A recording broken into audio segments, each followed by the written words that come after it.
Hey, what's up guys? JD Venom here, back with you for another reaction video. This is from Cultaholic Wrestling. 10 times wrestling championships were vacated. Oh man, this is not the top 10, it's just saying 10 times. So you know they're gonna put Edge on here. You know you're gonna see Bryan on here. You know you may see Vacated. Man, that's very difficult, man. Maybe Finn Balor too. I mean, those are ones that I can really think of off the top of my head. Now, this says wrestling championship, so are we gonna see some WCW in here? Maybe, I don't know. We'll see. I'll be shocked to see if we'll see like a Chris Benoit on here or something like that. From when he vacated WCW championship, when he defeated, I believe it was Sid, to show up the next night on Monday Night Raw. But regardless, though, let's get into it. If you guys are new to the channel, be sure to leave a thumbs up like that. Subscribe to the channel. Be sure to follow me on Twitter and like the Facebook page, where both links are down below. Tell your friends and family, come and join the JD Venom Nation on YouTube. And also, as well, leave a comment down below what you want me to react to next. But without further ado, let's get into it right now. Yeah! Yeah! Life is a funny old thing. One day you're cock of the walk, Oh, the God. next you're some schmo working in a box factory. Obligatory Simpsons reference out the way, what I'm getting at is that nothing lasts forever. You Brits really love your Simpsons, man. Cultaholic, the OSW guys, even though OSW's they're Irish, but you get what I'm saying. Money, fame, adulation. Matthew from Botchamania. Now we all know that you wrestling is a predetermined sport, and that title reigns are the higher-ups' way of saying, you've worked hard, we like you, show the world what you're about. And even though these reigns are carefully decided and ended by committee, maybe, they're showing Karrion Kross here. Vacated titles. Was Karrion Kross the only one that vacated the NXT championship? No, Tommaso Ciampa. Ciampa could be on this list. Plans just don't work out. Injuries Ciampa. occur, disagreements arise, contracts end, and before you know it, your champion has to forfeit their title. Asuka too, but it's never an easy situation, logistically or emotionally. For I mentioned anyone Edge involved, already, and but we'll see. throughout the We'll stop years guessing. have We'll seen let the list go. storylines crumple into dust, incredible reigns end with a whimper, and several careers end on the spot. Oh yeah, we got to see Edge on this list. Cultaholic Wrestling, We have to see and this is Edge. 10 times wrestling championship. This wouldn't be a list without Edge, right? Join us. Number 10, Finn Balor, Universal Balor. Champion. Really, NXT man, number 10. call-ups. What a predictably rubbish pile of arse. Gosh, Wasn't always that Terrible. way, though, as once upon a time, NXT's ace Finn Balor was called up to main and was actually treated like a goddamn star. During the real. 2016 draft, Seriously. Balor was the third draft pick for Raw, above Roman Reigns, John Cena, Randy Orton, and Brock Bastard They Lesnar. made it a This was the huge rocket fucking treatment, and deal wrestling for fans Finn around the Balor. world collectively sat You know? up and took notice. And it didn't stop there. Finn went on to win a He fatal beat four-way, then Roman to Reigns! set up a SummerSlam match with Seth Rollins to determine Cleanly. the first ever Universal Champion. The Demon King went up against Rollins at the biggest party of the summer, and after 19 minutes man. nailed the coup de grace to become Universal Champion, as well as the first superstar to win a WWE World title on their pay-per-view debut. 24 hours later, and it was all over. Finn had injured his shoulder during the match due to a barricade bomb by Rollins. Requiring surgery, he was forced Terrible, to relinquish man. the title and was And out for his over 6 career was months. never the same after This one that. just felt cruel, and even the most cynical, jaded wrestling fan had to feel bad for Balor. Number 9, RVD TV. RVD ECW. ECW. Whoa. Okay. He won that. He won like in early '98. I want to say. Never mind the big two nicking Mid '98. Heyman's best ideas. But there was one last beacon of hope as everyone else was jumping ship. Mr. Monday Night, the whole flipping show, Rob Van Dam. When I saw Rob Van Dam for the first time, that changed the way that I watch professional wrestling. Like, I immediately wanted to see him and Jeff Hardy get it on the ring, and you know, finally when they met up in 2001, and I think their first match against each other was at Invasion. Man, just RVD, man, he was the shit. He was the shit. And he was absolutely phenomenal. So phenomenal was him and Jerry that Lynn's he matches in elevated ECW are secondary classic. Belt, the TV Still hold title, up to the today. same level as the world title, defeating Bam Bam Bigelow for the strap in April 1998 and holding it for 700 days. Van Damme's performances were must-see, and as he became the most popular performer in the company, a title showdown was in the works. Rob Van Dam versus Mike Awesome. And that never TV happened. title That versus never ECW happened. title. This was a match that would have been legitimate box office and could have potentially saved Mike the Awesome company, left or not at least shortly kept after the that wolves from the anyway, door but- for a little while longer. But then disaster struck. In a title defense against Rhino in January 2000, Van Dam broke his ankle and was forced to relinquish the belt. God, man. It's a massive case of what could have been. Van Dam versus Awesome would have been one for the ages, and the payoff to that 700-day title reign would have been brilliant. Number 8, Daniel Bryan, WWE Yep, there World we go. Heavyweight and Intercontinental. There we go. Daniel Bryan's ascent to the top of the WWE mountain at WrestleMania 30 Definitely have to have was it on some of this the most list. compelling TV the WWE had produced in years. The little goat who could caught on with the WWE audience in a way not seen for a very long time. He was one of us, a man of the people, fighting from the bottom and not stopping until he toppled the powers that be. And when he finally stood aloft with a title in each hand as the Silverdome chanted along with him, it was a true feel-good moment. Many were excited for this new era of WWE with Bryan at the forefront, but years of wrestling a hard-hitting and high-impact style had taken its toll. Seriously, and it came to man. light that Bryan badly Man, I'm needed so neck like surgery. I'm really happy for Daniel Bryan that he was able to come back and wrestle. You know, and he's still wrestling right now at a high level in WWE. He may be retiring soon, at least from WWE. We may see. I'm not entirely too sure, but man, it's so good to actually see him come back from After 64 days him as retiring a champion, few years Bryan ago. was forced to relinquish the title and spent the majority of 2014 on the shelf. When he returned to the ring in early 2015, he went right back to business and won the Intercontinental title at WrestleMania 31, but then had to vacate this too as more injuries mounted up, leading to his first official retirement. It was hard to swallow for Bryan and fans alike, but luckily he got his moment in the sun when he returned full-time in 2018. Number 7, Edge World Heavyweight. God, like I said, you gotta The have a Rated list R with superstar Edge. did You it gotta all. have a list with He won every Edge. title in WWE a billion times, competed in a variety of firsts, including Money in the Bank and TLC, and amassed a legion of fans in the process. He headlined pay-per-views. And to think that Edge is back wrestling. You got Edge that return. You got Daniel Bryan that return. Jason Jordan? Just kidding. I mean, I would like to see Jason Jordan to return too, but I'm not saying that he's on the level of Daniel Bryan or Edge. Let's be honest, right? focal point of SmackDown for years, and even headlined WrestleMania 24 against The Undertaker. But it all came at a cost. Edge's participation in multiple highly dangerous stipulation matches did a world of damage to his body, and his run was peppered by several major surgeries, including multiple to his neck. Wow, but he man. still carried on in the same manner that he always had, racking up title after title. Heading into WrestleMania 27, Edge was World Heavyweight Champion for a record-breaking 7th time, and quickly disposed of #1 contender Alberto Del Rio in the show's opener. What we did In the show's opener, at the time when I saw this match, because I watched 27 live, 27 is a top 3 worst WrestleMania of all time. But watching it live, I was like, these guys are opening WrestleMania scheduled for one fall.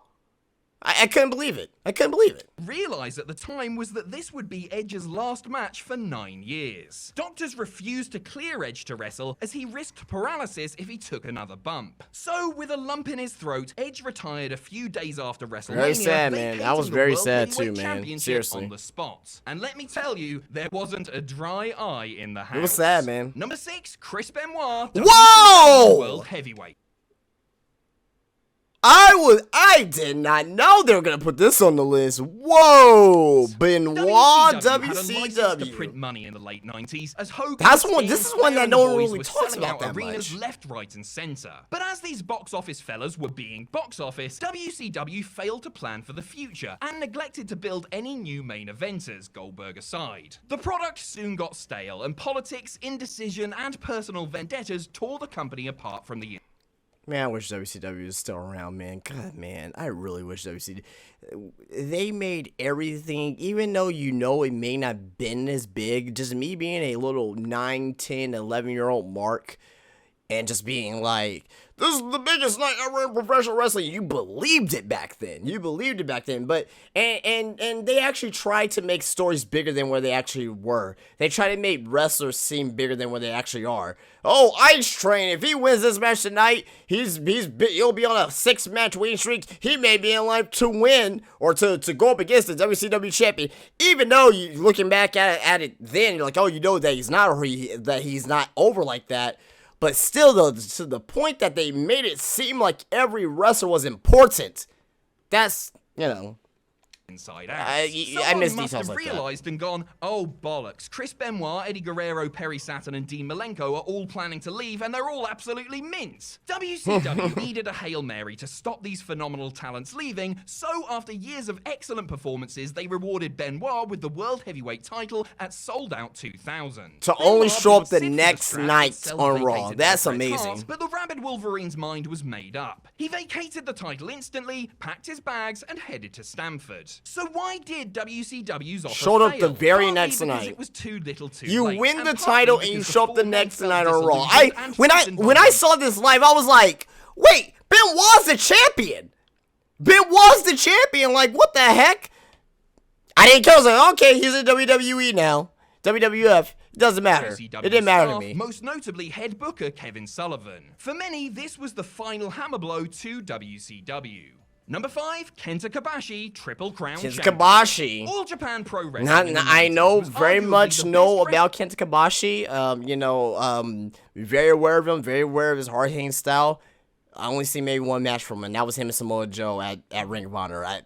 You know what I mean? But promotion on the yeah. planet. I liked what I saw. He does Greatest he's matches of the all time creator of the and Burning promoted one of Hammer. the greatest You know what I mean? workers I you've know ever that. seen. I know With that about. I Hiromu just didn't. Misawa, Akira You know, Taue, just didn't watch him. Toshiaki Kawada, Didn't watch him and like that. Kenta Kabashi, aka the Four Pillars of Heaven. Between them, they had a litany of 5-star matches and title reigns, with all men holding All Japan's top prize, the Triple Crown, and as the protégés of All Japan founder Giant Baba, their spot in the company was pretty sweet. Brother. Sadly, in 1999, Baba passed away. Misawa became All Japan president and hoped to continue his mentor's vision, but was soon removed from his position by the board of directors and was publicly slammed by owner Motoko Baba, Giant Baba's widow. It was a massive mistake. So angered with the All Japan locker room that 24 out of the 26 contracted wrestlers turned their back on the promotion to side with Misawa and form Pro Wrestling Noah. Wow, including I didn't know Triple about that. Crown champion Okay. Kenta Kabashi, arguably the biggest draw in Japan at the time. Kabashi vacated the title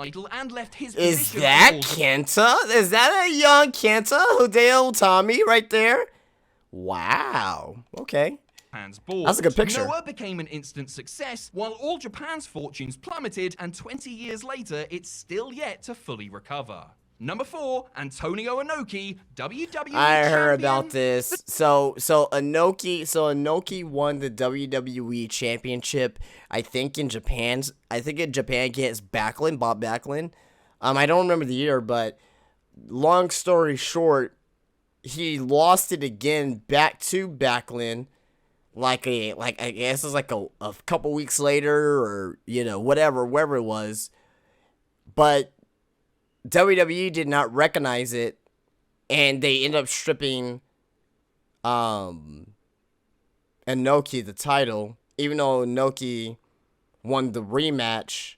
Or no, Backlund won the rematch, but Inoki was trying to keep title. It's crazy. WWE I'm pretty sure they Championship explained has it. a long and prestigious history, and But has been I vacated know of it, over obviously. a dozen times, both in kayfabe and reality. The strangest and most controversial of these vacancies involve WWE Hall of Famers Backlund. Bob Backlund and New Japan Godfather Antonio That's Inoki. right. Vince McMahon Jr. had previously helped put together the bizarre Inoki vs. Ali fight and was looking to strengthen ties with Japan's biggest star. Also, sending Backlund to battle Inoki made his champion look even more legitimate. On their first encounter, Inoki beat Backlund Look at for that. the title, only to lose it back to Bob 6 Roman days knuckle later. lock, huh? Sort of. The rematch ended weirdly and controversially due to distraction from Tiger Jeet Singh, and despite Backlund getting the pin, officials took the belt from Bob and handed it to Inoki, declaring that he was still champion. Yes! Inoki instantly forfeited the title, Backlund returned to America, and everyone just decided to ignore the title switch and say that Backlund had an uninterrupted run. Just like Bobo Brazil, right? He was technically the first black WWF champion, I believe. Or the NWA champion. It was one or the other. But... you know, you don't recognize that. Phantom reigns like this were commonplace back in the territories, done to make a local promotion's top star look great, but was this how it was meant to play out, or did Inoki's infamous ego come into play? Number 3, Shane Douglas, NWA title. This is it, Dad. And Sam Steamboat. And they can all kiss my ass. I don't know why I did Vince McMahon By there. the early 90s, the once very NWA was a famous shadow promo of from its Shane former Douglas. self, and having split with main promotion WCW, needed to hitch its flag to a bright young star in a fresh company. The NWA title was up in the air as WCW and Ric Flair refused to drop the belt, so a one-night tournament was set up with Philadelphia's Eastern Championship Wrestling to crown a new figurehead. The final saw Too Cold Scorpio taking on That's the not a good brash picture Shane of Too Cold Douglas for the strap, and Scorpio. after 12 minutes and a That's not a sweet belly good- to belly, Douglas was NWA World Champion. Douglas had done it, and in front And of God, Rick his father Steamboat. cemented his place amongst the greats. And they Dusty can Rhodes, all Harley kiss Race, Ricky my Steamboat, ass. Ric Flair, and they could all kiss his ass. I'm the fat man himself, Dusty Rhodes. Oh, that's such a Douglas threw damn the good title promo, down, man. said that he didn't want to be the face of a dead promotion, instead declaring himself the ECW World Champion, as the Philadelphia Federation severed its ties from the past and changed the future of pro wrestling. The NWA was already weak, but this all but killed it off for the best part of 20 years. Douglas and ECW, however, never looked back.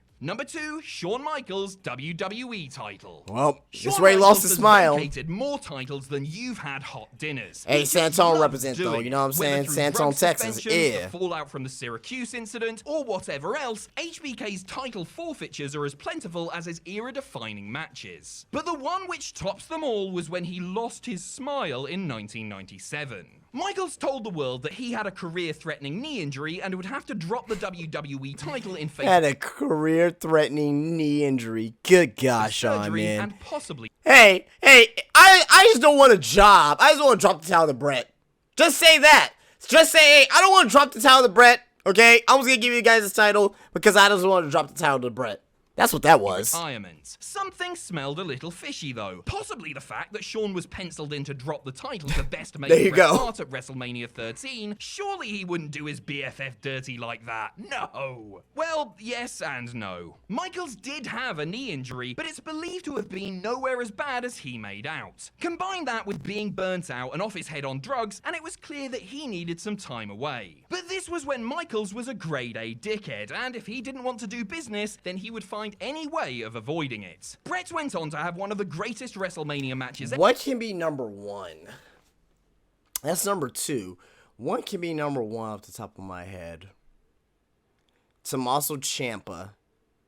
I mean, I don't know if I consider that number 1. Gosh, man. You got Batista.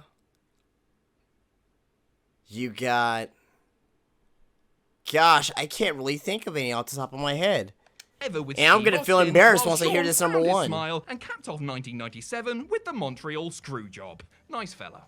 Number 1, Ric Flair, WCW Oh my World Champion. God! Of course! He was champion before he came to WWF for the first time. God, man, how did I not know that? Yourself in charge Off the top of my second head. biggest wrestling company in America. Do you Jesus stick to the Christ, status man. quo, but make subtle changes that will I'm ensure gonna growth? make you Or Spartacus, B, Jim go Herd after your says top to Ric star, Flair. Tell him to change everything that made him a success and demand he take a massive pay cut. If you answered B, then congratulations, you are Jim Herd, Jim former Herd, president of you World fucking Championship asshole. Wrestling. Hurd made tons of friends when he joined WCW, especially world champion Ric Flair. Hurd was pretty clueless about wrestling and didn't get the Nature Boy, so suggested he cut his hair off, wear a diamond earring, and become Spartacus. Flair told him to woo right off and left for WWE. Hurd stripped Flair of the title and introduced a new belt, which Lex Luger won at the Great American Bash, because Flair was still in possession of Big Goldie. Next thing you know, real world's champion Flair is on WWE TV with Bobby Heenan with the and damn the big title. gold belt, while You'll Hurd never was see that singing in again. WCW as Ever angry see that audiences again. across America yelled, "We want Flair," until they were blue in the face. Whew, man, that was a damn good video from Cultaholic Wrestling. 10 times wrestling championships were vacated from Cultaholic Wrestling. If you guys did like this video, be sure to leave a thumbs up on the way out. Subscribe to the channel. Be sure to follow me on Twitter and like the Facebook page, where both links are down below. And also leave a comment as well on what you want me to react to next. But that is it, guys. I will see you guys later. You guys have a great day. Peace out.